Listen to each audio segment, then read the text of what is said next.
Mark, your thoughts on the game? I think for the first half, probably apart from the 5 or 10 minute spell, it was clear we hadn't played for a while. It was, you know, we were sluggish, and we spoke about it all week about not being like that. But I think sometimes there's nothing you can do. You know, you can't train for games, and you know, I just thought we were just slow. And the wind, they got a bit of momentum up, and I think rightfully so. They were at least level at half time, if not, from their point of view, they probably were disappointed not to be ahead.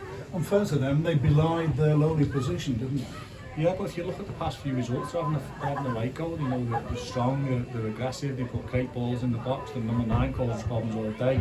So every game in this league is a tough game. And I've been saying it all season to Matt and Jamie, probably think I'm lying, but it's true. They're in the bottom 4, but after that performance, you couldn't say that, especially at half time. You wouldn't know who's in the top 4 and who's in the bottom 4.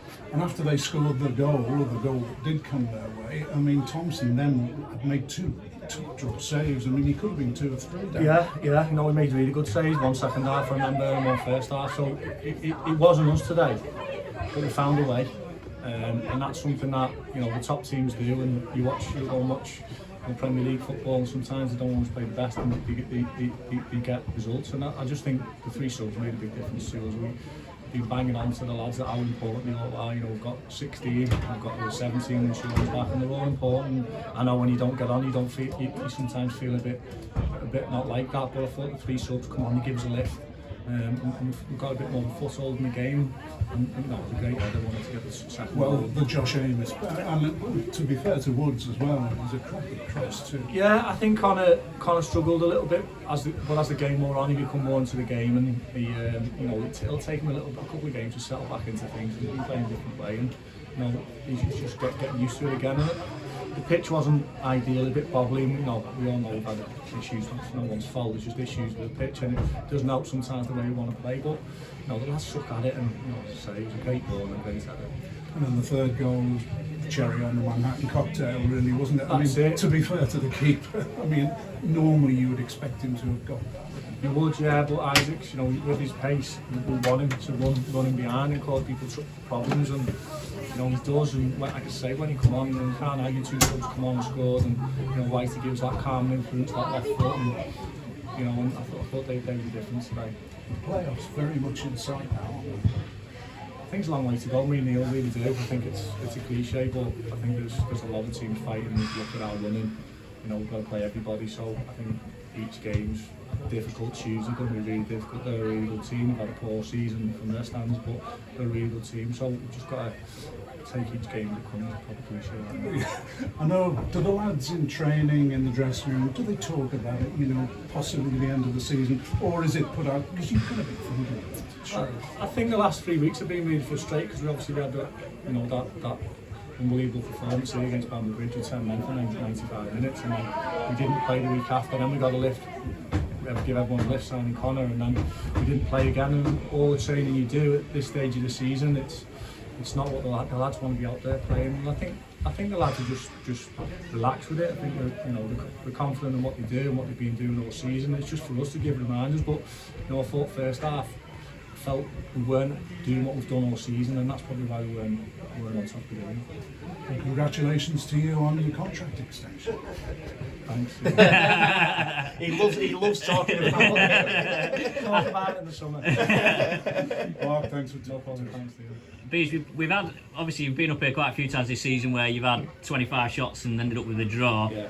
Is this the sort of game that sometimes they balance them out over the course of the season, because that was almost the sort of opposite? You didn't have many chances, but you managed to win. Yeah, I think so, James. Yeah, I think what we were, as I said, we weren't at our best, and we were our best. But sometimes you've got to get through games and win games when you're not at your best. And I just felt that that's exactly what happened today. We didn't have many chances, but it was a great ball, and I just think Josh's movement was excellent. He come on and gives a big lift, didn't he? His first there, he got hold it forwards, give us a platform, and that's the quality he brings. And I suppose the rest probably helped Moshi as much as anybody, because obviously he had that back problem. It gives him a couple more weeks, maybe, where he didn't have to force his way back into the team. I know that the last home game he was there or thereabouts. But it has helped him. Yeah, he's managed to get 6 training sessions in with that same as Whitey. Whitey had to have a scan 3 weeks ago, and he's come back clear, and he's given him time to come back, and now he's he's getting back to his fitness, so it gives us options, it gives us really good options, and as I say, it was a great header. And I suppose, you know, Connor, as you say, he grew into the game in the second half, but just having him immediately gives you more options. You know, we were looking at the 5 you had on the bench, and you know, you were 1-1 and thinking, right, what can you do? You've got so many different options. You could have gone 2 through the middle, you could have gone 3 up the middle, and you now feel like you've got something you can influence games with. Exactly. You know, Connor can play anywhere, 7, 11, 9, 10, and he's got that quality, hasn't he? And that bit of quality, that great ball in, and it was a great header. But I think having him, and you know, not just him, Isaac, Steph, Duffy, you know, it gives us them options to play wide players, gives them through. It just gives us loads of options up there. Do you think should have had a penalty, Connor? Well, it seems to me as everybody in the ground thought it was a pen, including the linesman, apart from the red. I think for some reason he doesn't want to give 2 pens when it's blatantly in the box, so I don't know what it was. We were a bit bemused at the lack of yellow cards in the second half. Obviously, you had 3 players on yellows and seemed to be persistent fouling. Was that a source of I don't think the frustration? ref was that bad. I just think for some reason he just didn't want to give him the pen, which, you know, if it's a pen, it's a pen. Yeah, no. It's a weird sort of period now, isn't it? Obviously, you've not played for 3 weeks before today, and now you're going from nothing to sort of 6 games in 6 days, and then obviously now a massive long trip to Morpeth on Tuesday, and that kind of travel, it can be a bit of an equaliser, can't it? Yeah, definitely. You know, it is what it is. Other teams have done it, we've done it. We've just got to be ready for each game. We'll have to be mindful. We'll have to use players. We'll have to rest people, because we can't. Everyone can't play 90, and gives us that option. I was just talking about with James, gives that option to rotate. But look, we'd rather all be playing just as much as we can. We'd rather play on Saturday, but you know, then things are out of our control. We can't do anything about it, so we've just got to do what's in front of us. We've got Saturday, Tuesday, Monday. We've got to be ready. Is there any discussion about, obviously you've already made the trip there twice this season, and one time you went all the way and didn't play? Is it? I'm sure they're not looking forward to the bus journey again.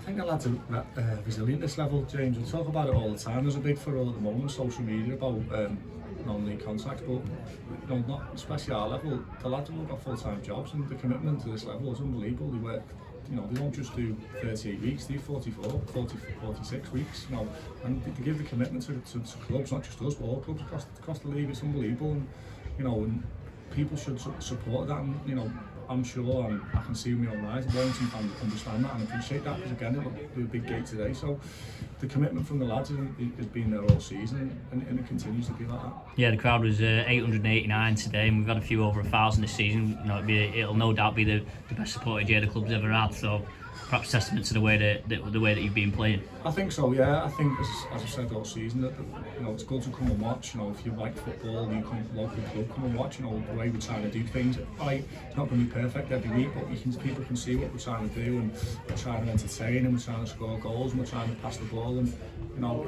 it's good to watch. You know, all right, today probably wasn't, but you know, we've all come, saw 3 goals and a win, so we'll take that one.